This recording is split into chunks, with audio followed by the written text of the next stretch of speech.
تدخلت إسعافات ولاية البويرة على الساعة 3:15 ممثلة في وحدة القطاع الجباحية مدعمة بكل من وحدة القطاع عمر والوحدة الثانوية القادرية الأخضرية والوحدة الرئيسية، وذلك في انحراف حافلة لنقل المسافرين على مستوى طريق السيار شرق غرب اتجاه الجزائر بلدية جباحية المكان المسمى بالحناش.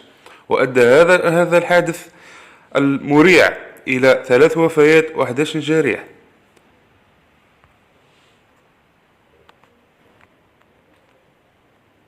تم إسعاف الجرحى ونقلهم إلى مستشفى الأخضرية وتحويل الوفيات إلى مصلحة حفظ الجثث لذات المؤسسة. الحافلة تشغل خط ولاية سقهراس الجزائر العاصمة. العملية تمت بحضور والي الولاية ومدير الحماية المدنية.